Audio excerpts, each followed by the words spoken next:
Olá, hoje iremos falar sobre uma das famílias que dominam as finanças do mundo há muito tempo, sob o comando dos Illuminati, a dinastia da família Rothschild. Há muitos anos, as palavras banqueiro internacional, Rothschild, dinheiro, ouro exercem certo tipo místico de fascínio sobre muitas pessoas em todo o mundo. Ao longo dos anos, os banqueiros internacionais tornaram-se alvos de muitas críticas de ampla variedade de indivíduos que ocuparam cargos de alto escalão de fé pública, homens cujas opiniões são dignas de nota e cujas responsabilidades os colocaram em posições em que eles sabiam o que estava acontecendo por trás dos bastidores da política e das altas finanças.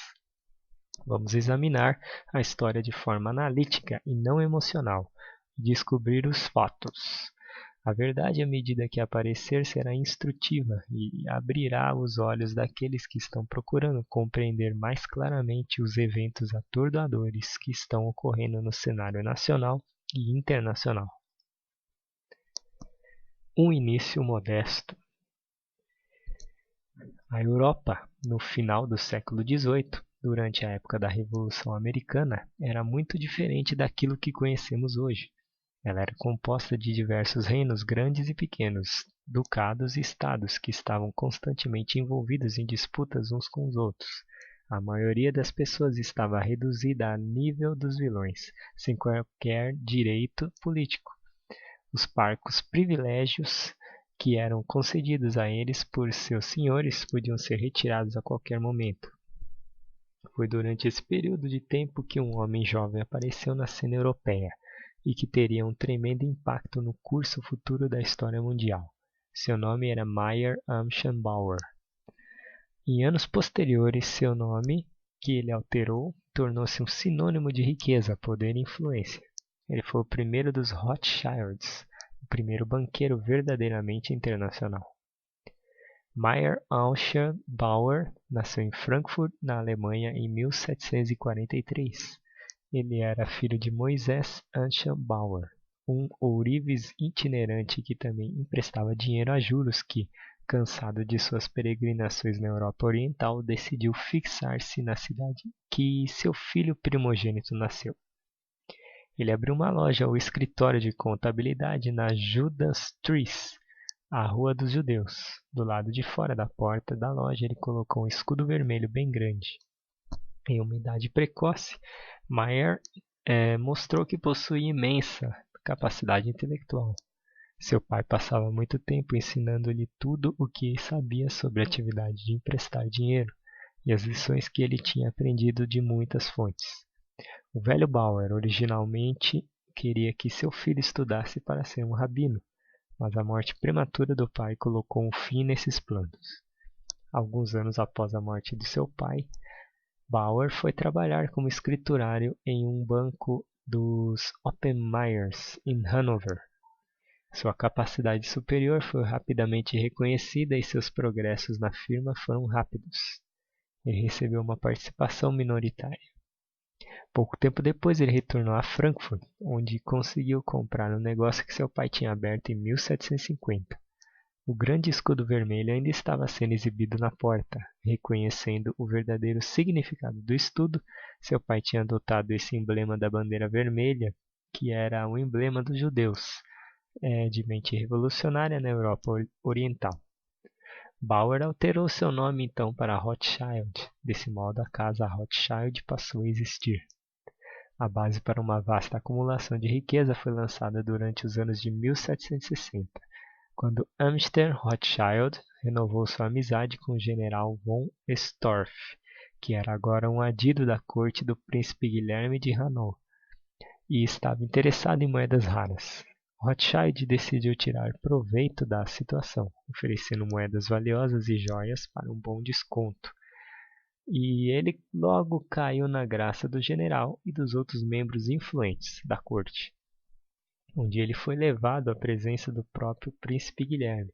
Sua Alteza comprou algumas de suas moedas e medalhas raras. Essa foi a primeira transação entre um Rothschild e um chefe de Estado. Em breve, Rothschild começou a fazer negócio com outros príncipes. Não muito tempo depois, Rothschild tentou outro plano para garantir sua entrada diante de vários príncipes locais, para levar adiante seus próprios objetivos.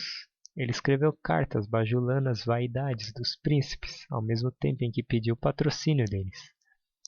A história registra que Guilherme de Hainaut, cujo brasão tinha sido famoso na Alemanha desde a Idade Média, era um negociante de carne humana.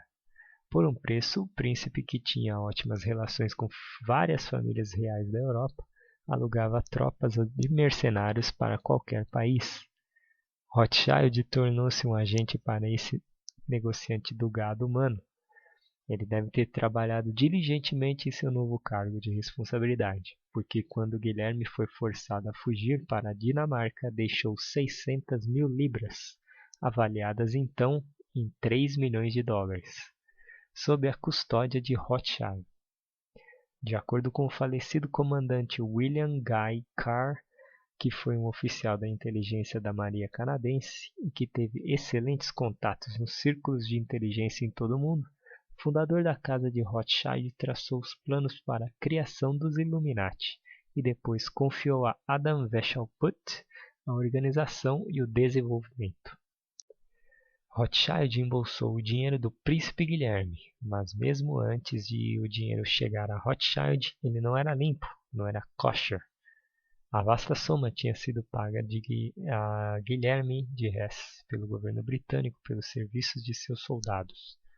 O dinheiro foi originalmente embolsado por Guilherme e suas tropas, que tinham legalmente o direito de receberem aquele pagamento.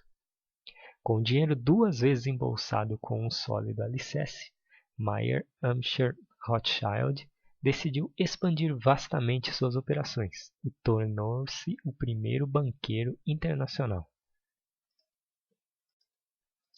Alguns anos antes, Rothschild tinha enviado seu filho Nathan à Inglaterra para cuidar dos negócios da família naquele país. Após uma breve estadia em Manchester, onde operou como negociante, Nathan, seguindo as instruções de seu pai, mudou-se para Londres e estabeleceu-se como um banqueiro mercantil. Para iniciar as operações, Rothschild deu a seu filho os 3 milhões de dólares que embolsara de Guilherme de Hesse. A Jewish Encyclopedia de 1905 nos diz que Nathan investiu o saque em ouro da Companhia das Índias Orientais, sabendo que ele seria necessário para a campanha de Wellington, na Península. Este foi o início das grandes fortunas da casa. Sim, a Jewish Encyclopedia afirma que a grande fortuna acumulada dos Rothschilds ao longo dos anos foi baseada no método da fraude, típico dos negócios.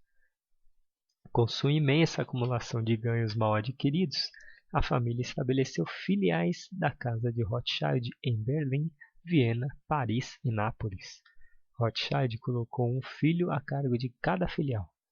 Amschel foi colocado sob a responsabilidade da filial de Berlim. Salomão ficou responsável pela filial de Viena. Jacó ficou com a filial de Paris. E Kaumann abriu o banco Rothschild em Nápoles. A sede da casa de Rothschild estava e está até hoje em Londres. O testamento de Mayer Amschel.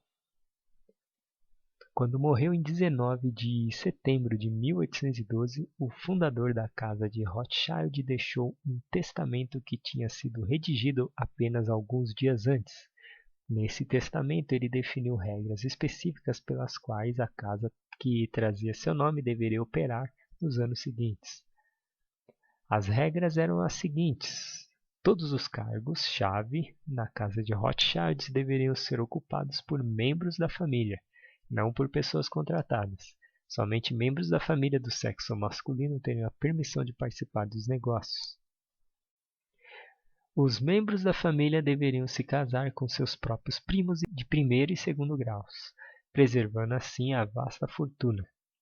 Essa regra foi rigidamente obedecida no início, porém mais tarde, quando outras casas bancárias judaicas entraram em cena, ela foi afrouxada para permitir que alguns dos Rothschild se casassem com membros seletos da nova elite.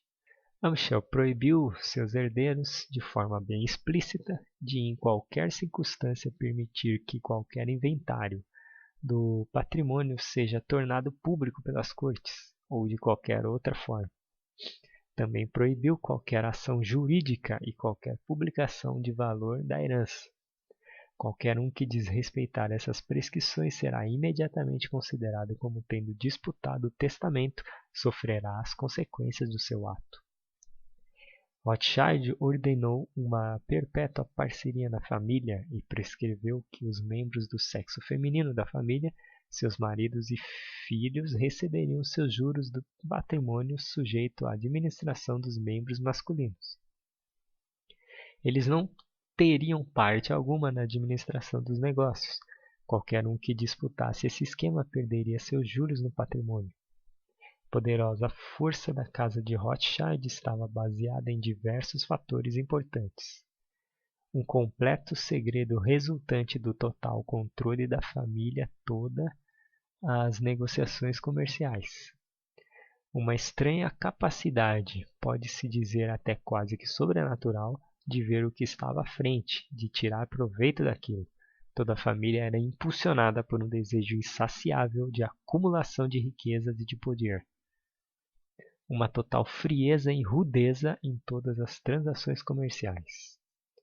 O biógrafo Frederick Morton, em The Rothschilds, nos diz que Mayer Amschel Rothschild e seus 5 filhos eram magos das finanças, calculistas cruéis que eram motivados por um impulso demoníaco para serem bem-sucedidos em seus empreendimentos secretos. Poderia ser dito dos Rothschilds que a família, que preda unida, permanece unida. Eles realmente eram predadores. Morton diz que é difícil para uma pessoa mediana compreender os Rothschild. Todos os 5 irmãos estavam imbuídos desse mesmo espírito de esperteza e conquista.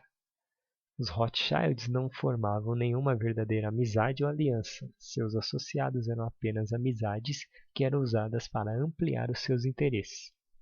A casa dos Rothschilds estava ajudando a financiar o ditador francês Napoleão e, como resultado, tinha livre acesso aos mercados franceses o tempo todo. Alguns anos mais tarde, quando a França e a Inglaterra estavam bloqueando as linhas costeiras uma da outra, os únicos negociantes que tinham a permissão de furar livremente o bloqueio eram, sim, você adivinhou, os Rothschilds. Eles estavam financiando os dois lados. A Batalha de Waterloo. À medida que a riqueza e o poder dos Rothschilds cresceram em tamanho e influência, assim também cresceu a rede de coleta de informações de inteligência. Eles tinham seus agentes posicionados estrategicamente em todas as capitais e centros comerciais da Europa, coletando e desenvolvendo vários tipos de inteligência. Como a maioria dos negócios da família, ela era baseada em uma combinação de trabalho duro com pura esperteza. O futuro do continente europeu dependia da Batalha de Waterloo. Se o grande exército de Napoleão emergisse vitorioso, a França seria a senhora de tudo o que tinha ocupado na frente europeia. Se Napoleão fosse esmagado e levado a se submeter, a Inglaterra teria o poder na Europa e estaria em condições de expandir grandemente sua esfera de influência. Havia vastas fortunas a serem feitas e perdidas, dependendo do resultado da Batalha de Waterloo. A bolsa de valores em Londres fervilhava à medida que os operadores aguardaram as notícias do resultado dessa batalha de gigantes. Se a Grã-Bretanha perdesse, os papéis ingleses mergulhariam em uma baixa sem precedentes. Se a Grã-Bretanha fosse vitoriosa, o valor dos papéis rapidamente atingiria as alturas. À medida que os dois imensos exércitos se aproximavam para a batalha mortal, Nathan Rothschild tinha seus agentes trabalhando freneticamente em ambos os lados da linha para coletar as informações mais exatas possíveis durante o transcorrer da batalha. Agentes adicionais dos Rothschilds estavam de plantão para levar os boletins da inteligência para um posto de comando, localizado estrategicamente nas imediações. No final da tarde de 15 de junho de 1815, um representante dos Rothschilds embarcou em um barco especialmente fretado, e partiu apressadamente para o canal em direção à costa inglesa. Em sua posse estava um relatório confidencial de agentes do serviço secreto dos Rothschilds sobre o progresso da batalha crucial. Esse dado de inteligência seria indispensável para Nathan tomar algumas decisões vitais. O agente especial foi recebido em Folkestone no amanhecer do dia seguinte pelo próprio Nathan. Após ler rapidamente os pontos principais do relatório, Nathan novamente pegou a estrada, indo depressa para Londres e dirigindo-se à Bolsa de Valores. O golpe dos golpes. Chegando à Bolsa de Valores, entre uma frenética especulação sobre o resultado da batalha, Nathan tomou a sua posição habitual ao lado do famoso pilar dos Rothschild. Sem qualquer indício de emoção, sem a menor mudança de expressão facial, o chefe da casa dos Rothschilds, com sua cara e olhos de pedra, deu um sinal pré-determinado para seus agentes que estavam posicionados ali por perto. Os agentes imediatamente começaram a vender os papéis no mercado. À medida que os papéis no valor de centenas de milhares de dólares começaram a serem despejados no mercado, o valor deles começou a cair. Pouco tempo depois, o valor começou a afundar. Nathan continuava inclinado contra seu pilar, impassível, sem qualquer expressão facial diferente. Ele continuava a vender, vender e vender. O valor dos papéis continuava caindo. Uma palavra começou a se espalhar pelo pregão da Bolsa de Valores. Rothschild sabe, Wellington foi derrotado em Waterloo. A venda se transformou em pânico à medida que os investidores se apressavam em se desfazer dos seus papéis sem qualquer valor e comprar ouro e prata na esperança de reter pelo menos parte de sua riqueza. Os papéis continuavam em sua queda vertiginosa em direção ao pó. Após várias horas de fervilhante negociação, os papéis estavam em ruínas, sendo vendidos por aproximadamente 5 centavos a cada dólar do valor original. Nathan, impassível como sempre, ainda estava inclinado contra seu pilar. Ele continuou a dar sutis sinais. Mas agora os sinais eram outros. Eles eram sutilmente diferentes, que somente os agentes altamente treinados de Rothschild podiam detectar a mudança. Ao sinal de seu chefe, dezenas de agentes de Rothschild dirigiram-se aos balcões da bolsa e compraram todos os papéis por apenas uma fração do valor original deles. Pouco tempo depois, a notícia oficial chegou à capital britânica. A Inglaterra era agora a mestra da cena europeia. Em segundos, o valor dos papéis disparou para cima do valor original. À medida que o significado da vitória britânica começou a ser compreendido pela consciência popular, o valor dos papéis subiu ainda mais. Napoleão tinha encontrado seu Waterloo. Nathan tinha obtido o controle da economia britânica. Da noite para o dia, sua já vasta fortuna tinha sido multiplicada por 20.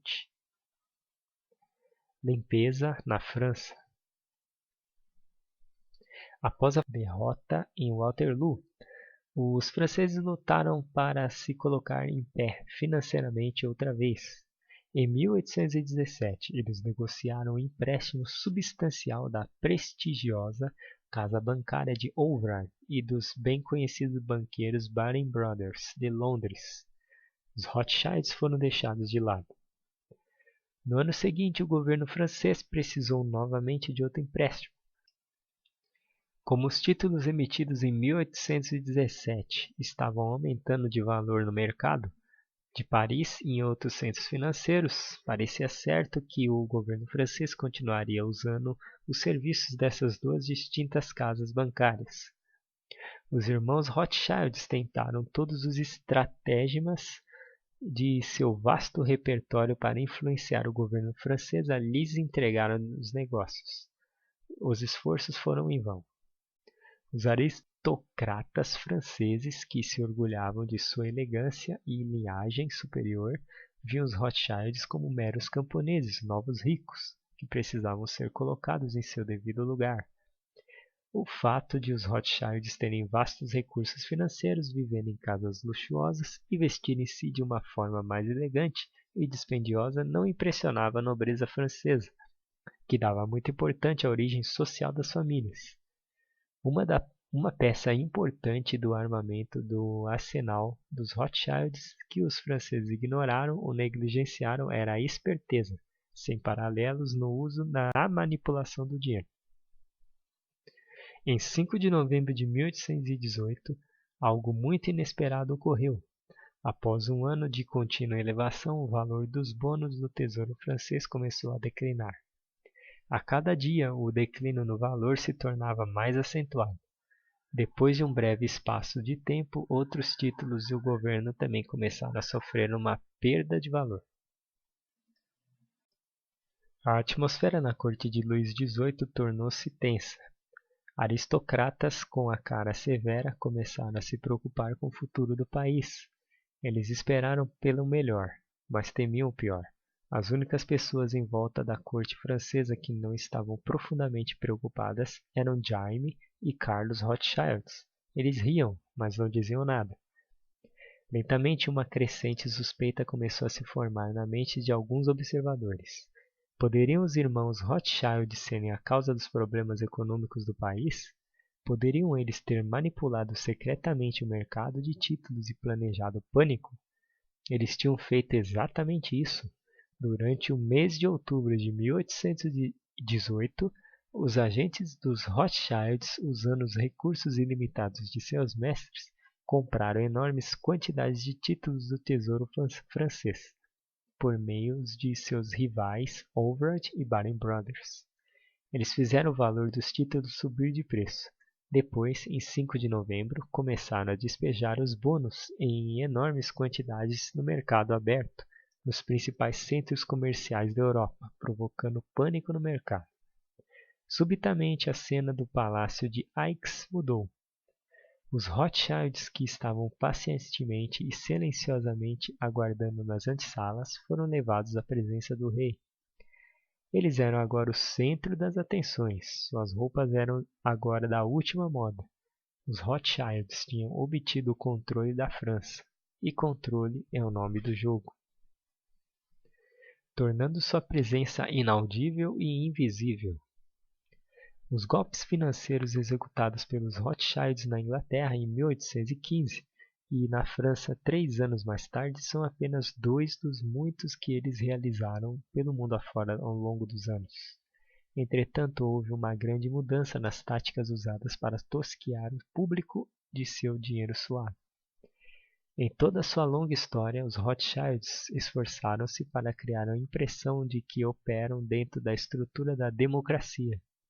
Essa postura é planejada para enganar e levar as pessoas para longe do fato que é o objetivo real deles, e a eliminação de toda a concorrência e criação de um monopólio em escala mundial.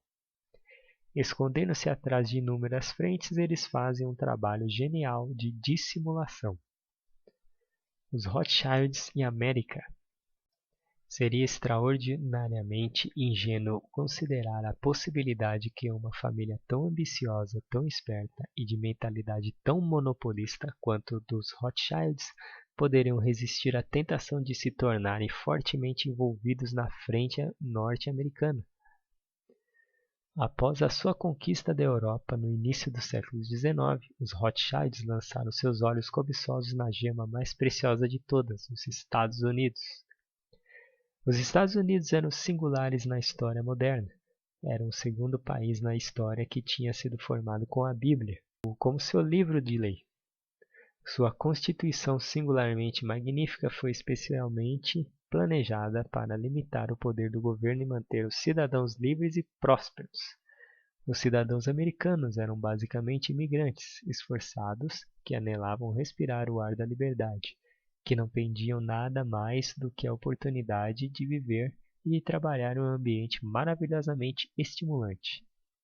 Milhões de pessoas em todos os continentes viam a América como a terra prometida.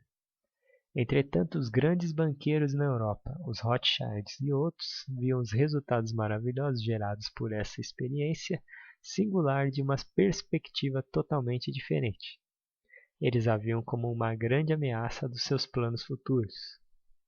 Os Rothschilds e seus amigos enviaram seus cupins financeiros para destruir os Estados Unidos, porque eles estavam alcançando uma prosperidade sem precedentes.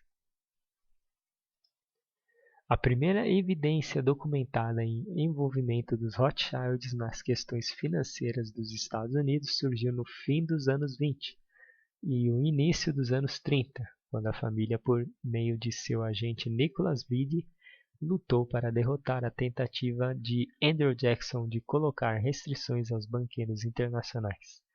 Os Rothschilds perderam a primeira rodada quando, em 1832, o presidente Jackson vetou a tentativa de renovar a carta patente do Banco dos Estados Unidos, um banco central controlado pelos banqueiros internacionais. Em 1836, o banco fechou as portas. O plano de destruição. Nos anos após a independência, um sólido relacionamento comercial tinha sido desenvolvido entre a aristocracia produtora de algodão no sul e os fabricantes de algodão na Inglaterra. Os banqueiros europeus decidiram que essa conexão era o calcanhar de Aquiles da América e a porta do meio da qual a jovem República Americana poderia ser atacada e vencida. The Illustrated University History, em 1878, página 504, nos diz que os estados do sul estavam repletos de agentes britânicos. Esses agentes conspiravam com os políticos locais para trabalhar contra os melhores interesses dos Estados Unidos. Os conspiradores atacaram exércitos, tomaram fortes arsenais à Casa da Moeda e outras propriedades da União. Até mesmo membros do gabinete do presidente Buchanan conspiraram para destruir a União, danificando o crédito público e trabalhando para levar o país à bancarrota. Buchanan afirmava deplorar a secessão, mas não tomou medidas para impedi-la, até que um navio da Marinha foi atacado por baterias antinavais na costa da Carolina do Sul. Logo em seguida, Abraham Lincoln tornou-se presidente e foi empossado em 4 de março de 1861. Lincoln imediatamente ordenou um bloqueio aos portos do Sul para cortar os suprimentos que chegavam na Europa. A data oficial para o início da Guerra Civil é 12 de abril de 1861, quando o Forte Sumter, na Carolina do Sul, foi bombardeado pelos Confederados, mas ela obviamente começou em uma data muito anterior.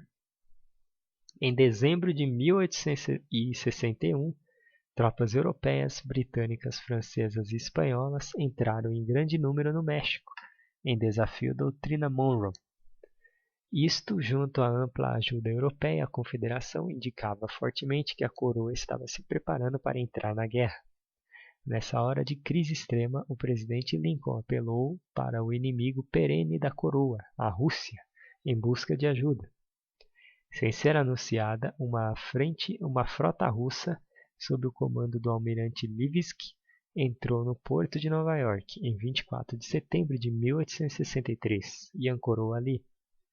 A frota russa do Pacífico, sob o comando do almirante Popov, chegou em São Francisco em 12 de outubro. A história revela que os Rothschilds estavam fortemente envolvidos em financiar ambos os lados da Guerra Civil.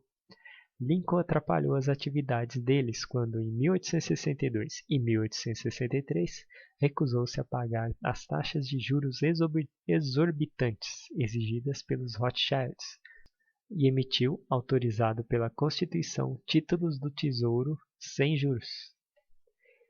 Por este e por outros atos de patriotismo, Lincoln recebeu um tiro a sangue frio de John Wilkes Booth em 14 de abril de 1865, exatamente 5 dias após o general sulista Robert Lee render-se ao general Ulysses Grant em Appomattox Courthouse, na Virgínia. A neta de Booth, Isola Foster, diz em This One Mad Act que o assassino de Lincoln tinha estado em contato bem próximo com os europeus misteriosos antes do assassinato e tinha feito pelo menos uma viagem à Europa. Após o assassinato, Buff foi colocado em segurança por membros dos Cavaleiros do Círculo Dourado. De acordo com a autora, Buff viveu ainda por muitos anos após seu sumiço. O plano para conquistar o mundo. Na virada para o século XX, os Rothschilds, não satisfeitos com os progressos feitos por suas operações americanas, enviaram um de seus principais especialistas, Paul Morris Warburg, para Nova York para assumir o controle direto do assalto ao único país que era um verdadeiro campeão de liberdade e da prosperidade individual, os Estados Unidos. Pouco tempo depois, os Estados Unidos mergulharam em uma crise monetária que teve todas as características de um serviço habilmente preparado pelos Rothschilds. O pânico que se seguiu minou financeiramente dezenas de milhares de pessoas inocentes em todo o país. Gerou bilhões para a elite bancária. Paul Warburg tornou-se o primeiro presidente do Fed. Tendo consolidado seu domínio financeiro sobre a maioria dos países europeus por volta de meados do século XIX, os banqueiros internacionais trabalharam freneticamente para estender sua esfera de influência até os confins da Terra. Nas décadas que se seguiam, tornou-se aparente que, de modo a alcançar seu objetivo de domínio mundial, eles teriam de instigar uma série de guerras mundiais que resultariam no nivelamento do velho mundo em preparação para a construção da nova ordem mundial. Esse plano foi delineado de forma explícita por Albert Pike, soberano grande comandante do rito antigo e aceito da maçonaria e iluminista de mais alto nível da América. Em uma carta de Giuseppe Mazzini, datada de 15 de agosto de 1871, Pike afirmou que a Primeira Guerra Mundial deveria ser fomentada de modo a destruir a Rússia czarista e colocar aquele vasto país sob o controle direto dos agentes iluministas. A Rússia seria então usada como um bicho-papão para expandir os objetivos dos Illuminati em todo o mundo. A Segunda Guerra Mundial seria fomentada por meio da manipulação do antagonismo que existia entre os nacionalistas alemães e os sionistas políticos. Isso resultaria em uma expansão da influência russa e estabelecimento do Estado de Israel no Oriente Médio. A Terceira Guerra Mundial foi planejada para resultar do antagonismo provocado pelos agentes dos Illuminati entre os sionistas e os árabes. O conflito foi planejado para se alastrar mundialmente. Os Illuminati planejavam lançar os nihilistas e os ateístas e provocaram um formidável cataclismo social que em todo seu horror mostrará claramente para as nações os efeitos do ateísmo absoluto, origem da selvageria e da mais sangrenta agitação. Então, em todo lugar, os cidadãos obrigados a se defenderem da minoria mundial, dos revolucionários, exterminará esses destruidores da civilização, e a multidão desiludida com o cristianismo e cujos espíritos deístas estarão a partir daquele momento sem direção, ansiosas por um ideal, mas sem saber onde depositar a sua adoração, receberá a verdadeira luz por meio da manifestação universal da pura doutrina de Lúcifer, trazida finalmente à vista do público, uma manifestação que resultará no movimento reacionário geral que seguirá a destruição do cristianismo e do ateísmo, ambos conquistados e exterminados ao mesmo tempo. Para que os planos da cabala internacional dos banqueiros Illuminati pudessem frutificar, a Rússia, a Alemanha, Japão e os Estados Unidos teriam de ser colocados de joelhos. O plano dos Illuminati para a conquista mundial, referenciado por Albert Pike, foi uma obra-prima diabólica da genialidade luciferiana, que tiraria a vida de centenas de milhões de seres humanos e custaria centenas de bilhões de dólares para sua realização. O plano que os Illuminati conceberam para concretizar seu objetivo de conquista mundial é tão simples quanto eficiente. Ao longo do caminho para o cumprimento do objetivo final, esse plano tem sido adaptado pelos banqueiros internacionais e seus camaradas de armas em todo o mundo. O plano deles pode ser chamado de renovação urbana. Dizem que existem 3 tipos de pessoas no mundo: Primeiro, aquelas que fazem as coisas acontecer. Segundo, aquelas que observam as coisas acontecerem. E terceiro, aquelas que ficam se perguntando o que aconteceu. A vasta maioria da humanidade encontra-se nas duas últimas categorias. A maioria tem olhos para ver, mas não enxerga o que está acontecendo, e tem ouvidos para ouvir, mas não compreende o que está acontecendo. Fiquemos espertos. Encerro aqui mais um estudo a respeito do final dos tempos em seus diversos aspectos. Não esqueça de curtir esse vídeo se você gostou. Compartilhe esse vídeo para que mais pessoas vejam e descubram esses planos, e se inscreva no nosso canal. E que Deus abençoe.